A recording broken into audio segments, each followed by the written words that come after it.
Hey everybody, I just wanted to do a quick video for you guys. I'm getting lots of questions about consignment again and some boots, which is awesome. I love helping you guys. I'm so happy to do it. Please don't take this as a don't reach out to me, because I'm happy to. I just feel like it might be more efficient for me and more beneficial for you guys to have a reference that you don't have to wait on me to respond, and I don't have to type it out a bunch of times and things like that. So if you have questions about boots, I would recommend you check out my video from the Summer Smackdown. It has a lot of good general information in there, so it's a good place to start with that. I'm also not going to walk you guys through how to reconcile consignment in Order Pro or how to take out consignment in Order Pro, because there's a lot of good videos out there about that already. I'll share my favorite in the comments. But basically, I just want to kind of address some of the questions I keep getting and kind of share some of my best practices. So that's kind of what this video is about.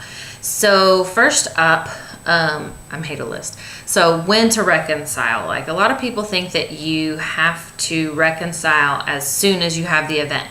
Home office is really cool about not being stressed about that 30 days from the event. They're really great about it. I wouldn't let it drag on and on and on, but say you have an event on October 7th. And then you're going to have another one on November 4th. Well, that's okay. They're not going to care. And obviously you want to take consignment a couple weeks out so that you don't have to worry about it. That's fine. Don't stress over the time frame. It's going to be okay. You know, if you have it out for like a year, I don't know, maybe they'll send you an email, you know, if you haven't reconciled. But so don't stress over the time frame. Another thing is, you don't really want to reconcile until you have at least $250 of retail to reconcile. The reason for that is you want to reconcile as a book fair. It's the most profitable way to do it. Now, my oranges don't glaze over on me. I'm going to walk you guys through some numbers later on, but I'm going to keep it short and sweet, so that way you kind of understand what the logic is behind it, and also understand why that really is the best way to do it. So I'm not going too deep. Don't discount me, but I am going to go just a little bit into it. So that also kind of leads into why I recommend taking out consignment in multiples of 3. That's another question that I get a lot. So when you're doing a book fair and you reach $250 in sales, you get 50% of that for free, right? So theoretically, in reality, the way that works is 2/3 of that are full retail and 1/3 of that is free books. So like I said, I'm going to walk you through the numbers. So, you know, it might, for those of you who are kind of, you know, gold green world like me, that may help a little bit better, but that's why I do that. And so when you reconcile, it just makes it a lot easier and more profitable. I like easy math. I mean, I'm great with spreadsheets and stuff, but if I can keep round numbers, that just works better for my world, and it makes the numbers for me easier to keep track of.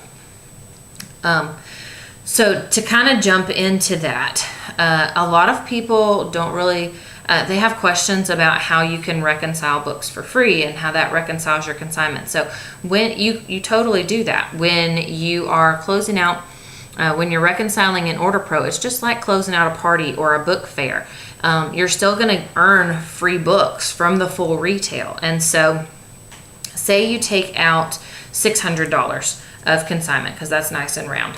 So when you go into Order Pro, you've got $400 of full retail, then you've earned $200 in free books. So you can reconcile that entire $600 of consignment, but only have to pay in $400. So if you sold $600 of books, then that $200 is going to be profit, and it's more profitable for you.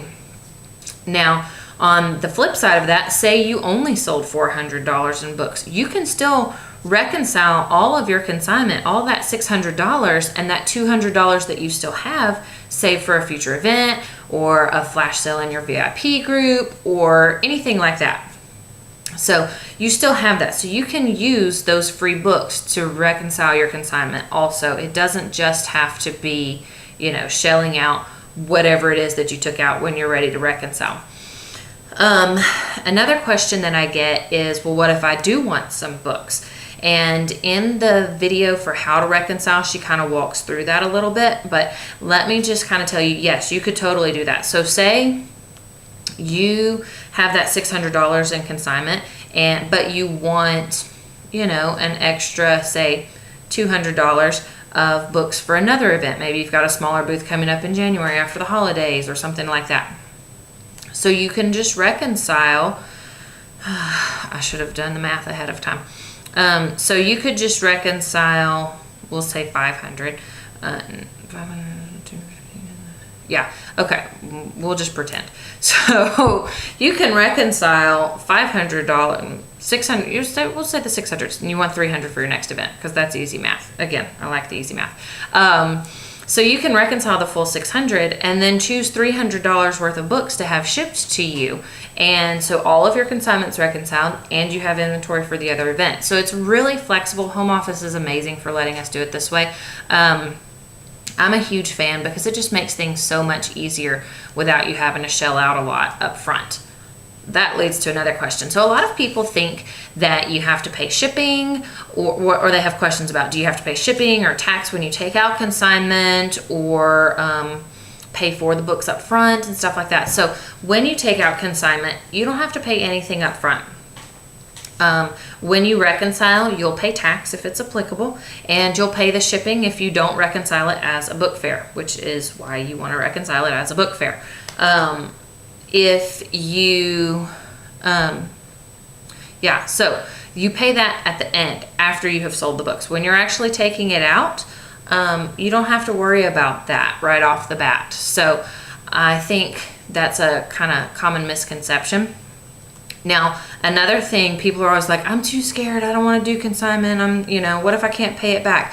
Hopefully you see through this and through kind of working through the numbers that it's not quite as scary. I mean, $600 in books is intimidating to me. $1,000 the first time I took it out was like, I still get nervous every time I take it out, but it's really a great thing, and it's not quite as scary as it seems, because say you're taking out that $750 in books, you're still only going to have to pay back $500 after you sell it. So it's not quite as much pressure as people think. So if you have any questions I haven't addressed, please feel free to reach out. I'm happy to do that. I'm going to post the reconciliation and order pro in the comments. If you have any concerns about it, anything like that, reach out to your team leader, reach out to me, whoever. We're happy to help.